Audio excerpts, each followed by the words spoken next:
Ya. Halo semuanya, baiklah kami dari kelompok 7 ingin menjelaskan materi partai politik. Sebelumnya kami ingin memperkenalkan diri dulu, dimulai dari saya. Saya Hikam Fatur Rahman, NIM saya 24108330337. Saya Yusuf Fairin Halim, NIM saya 2410833013. Saya Devenda Cayani, NIM saya 241083 Saya Aliandara dengan NIM 2410833001. Dan saya Rupiatul Jannah dengan NIM 2410831007. Garing.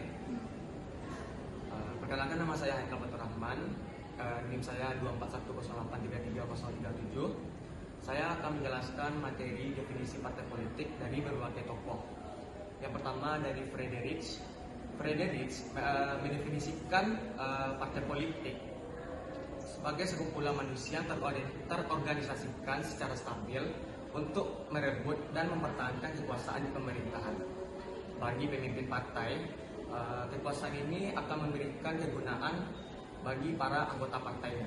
Sekian dari saya. Yang kedua, menurut Salto. Salto mendefinisikan partai politik sebagai sekelompok warga negara yang sedikit banyaknya terorganisasikan, yang bertindak sebagai suatu kesatuan politik dengan mempertahankan kekuasaannya untuk memilih. Sekian dari saya. Selanjutnya akan dijelaskan tentang sistem kepartaian. Sistem kepartaian adalah interaksi antara sejumlah partai politik dalam sistem politik. Sistem kepartaian ini digolongkan menjadi 3, yaitu sistem partai tunggal, sistem unipartai, dan sistem banyak partai. Sistem partai tunggal adalah sistem kepartaian yang terdiri dari lebih dari satu partai politik. Biasanya dapat ditemukan di negara berkembang seperti Jepang. Sistem ini bertujuan sebagai memobilisasi masyarakat untuk dapat mendukung kebijakan pemerintah. Yang kedua ada sistem bipartai. Adalah sistem kepartaian yang terdiri dari 2 partai politik yang bersaing. 2 partai politik yang bersaing ini untuk mempertahankan kewenangan pemerintah melalui pemilihan umum. Sistem pemilihan umum yang diterapkan adalah 1 kursi per distrik. Contoh negaranya yang menerapkannya ada Amerika dan Australia.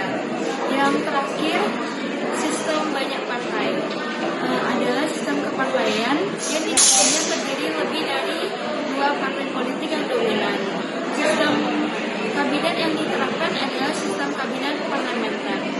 Negara yang menerapkan itu ada Jerman Barat, Belanda, dan Prancis. Sekian dari saya. Selanjutnya saya akan menjelaskan tentang fungsi partai politik.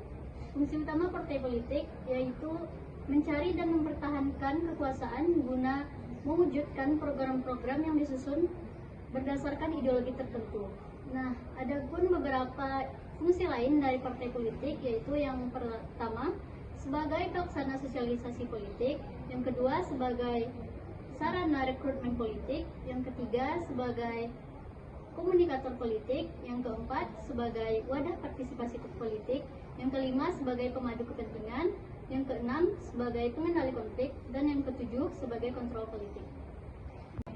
Selanjutnya adalah sistem kepartaian. Sistem kepartaian adalah pola perilaku ataupun interaksi sejumlah partai politik dalam sistem politik. Nah, dalam penggolongan sistem kepartaian, salah satu ilmuwan politik dari Italia yaitu Guido Farnese mengungkapkan pendapatnya mengenai penggolongan kepartaian.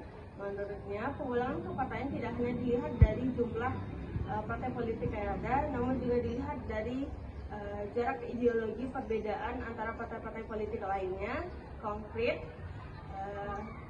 polaritas, serta arah tujuan sikap politik. Baiklah, saya akan menjelaskan tentang ciri-ciri partai politik.